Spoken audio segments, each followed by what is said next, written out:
Hello everyone. আজি এই ভিডিওটোত আমি চাম এক্সেল শীটত এটো হোল কমপ্লিটলি যেটো স্ক্ৰিনত দেখি আছে হেটো এটা এক্সেল শীট বুলি কয় যত আমি এইকিটা বক্স দেখি আছো হেটো কি বুলি কয় সেল বুলি কয় হল সো এই সেলৰ এড্ৰেছ কিমান হে সেলৰ এড্ৰেছটো যদি আমি জানিব খোজো তেতিয়া হলে এইটো ডাইৰেকশনত আমি চাব লাগিব D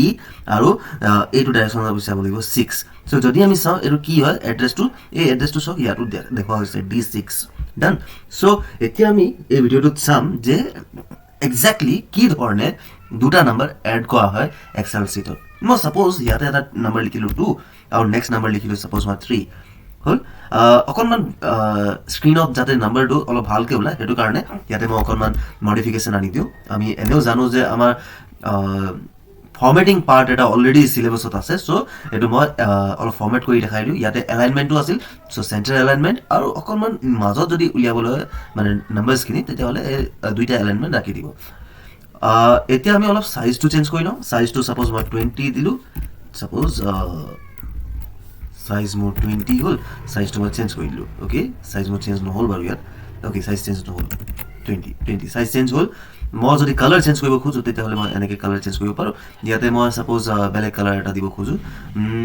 blue colour done so my answer will be recorded here in this address your address কিমান G6 দেখিছে না G6 okay G6 ত মই এড কৰিম কোনকিটা D6 আৰু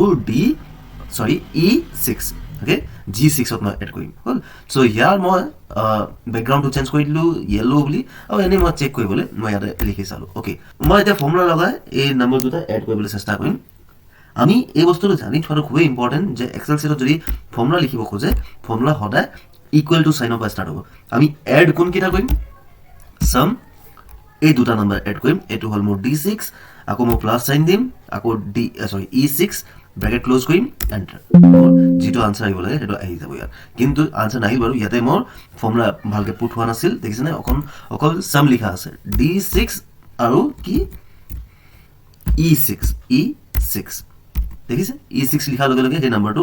হাইলাইট হৈ গ'ল সো নাম্বাৰ মোৰ ইয়াতে যদি 3 আৰু 3 আছিল তেতিয়া হলে 6 আহিব 12 আৰু 3 যদি থাকে 15 আহিব নাম্বাৰ যদি আউ চেঞ্জ কৰিব খোজো মই তেতিয়া হলে আউ বেলেগ এটা নাম্বার আহিব অটোমেটিক আপডেট হ'ব সো সাইজ খিনি যদি আউ চেঞ্জ কৰিব খোজে তেতিয়া হলে এনেকে চেঞ্জ কৰিব লাগিব আমি ইয়াতে সেলছৰ সাইজও চেঞ্জ কৰিব পাৰো হেটো আমাৰ সবতকে ইন্টাৰেস্টিং কথা হয় এক্সেল শীটত সো ইয়াতে মই যদি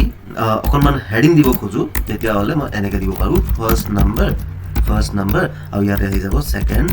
নাম্বার ইয়াতে মই sum of the numbers will লিখিলো sum of the numbers done so এতিয়া দেখিছানে ইয়াতে ভালকে অহা নাই সো এটো কাৰণে ইয়াতে এটা অপচন আহে র‍্যাপ বুলি আকৌ ইয়াত নেক্সট আহিব র‍্যাপ বুলি র‍্যাপ দিয়া লগে লগে তললে আহি গল দেখিছে সো ইয়াৰ সাইজটো মই যদি অকনমান হো কৰি দিও তেতিয়া হলে লগে এটো হো হৈ যাব লগতে এটো মই যদি চেঞ্জ কৰিব খোজো তেতিয়া আকৌ ৰ‍্যাপ যদি কৰি দিও তেতিয়া হলে একটা লাইনত আহি যাব হল এটা মই যদি বক্স দিব খোজো তেতিয়া হলে ইয়াতে বক্স দিব পাৰো এটা মই যিখিনি কৰি আছো সেইখিনি টোটালি ফৰমেটিং আন্ডাৰত আহিব বস্তুখিনি ভালকে বুজি যাব এতিয়া মই যিখিনি ডেকোৰেশন কৰি আছো সেইখিনি কমপ্লিটলি ফৰমেটিং আন্ডাৰত আহে আৰু যিখিনি ইয়া আগত ক্যালকুলেশন কৰি আছিলো হেতু মোৰ এক্সেল ফৰ্মুলাত আহিব হল ওকে আকৌ মই বক্স দিলো ইমানখিনি হল এটো মই ইয়াতে মাৰ্জিং কৰি দিব পাৰো ইয়াত মাৰ্জ কৰিলো এটো এনেকে আহি গল ডান সো ইয়াত মোৰ এনেকে কৰি দিলো হল ওকে সো আমাৰ এটা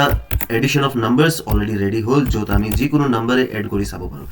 সো গাইজ যদি আপোনালোকে এই ভিডিওটো অকনমান হলেও এপ্ৰিশিয়েট কৰে তেতিয়া হলে চেনেলটো সাবস্ক্ৰাইব কৰিব ৰেগুলাৰলি এভৰিডে 21 ডিসেম্বৰলৈকে মই ৰেগুলাৰলি এক্সেল শীটৰ বা আমাৰ আসাম ডাইৰেক্ট ৰিক্ৰুটমেন্টৰ যেটো কম্পিউটাৰ স্কিলৰ ৰিলেটেড যিমান কি কোৱেশ্চন আহিব লাগে নেকি মই প্ৰ্যাকটিক্যাল বেসড কোৱেশ্চনস কিনি দেখাই যাম ভিডিও জৰিয়তে থ্যাংক ইউ ভেৰি মাচ আকৌ লগ পাম নেক্সট ভিডিওত এটা নতুন কোৱেশ্চন লৈ আপোনালোকৰ যদি কিবা ডাউট আছে তেতিয়া কমেন্ট সেকশনত জনাব পাৰে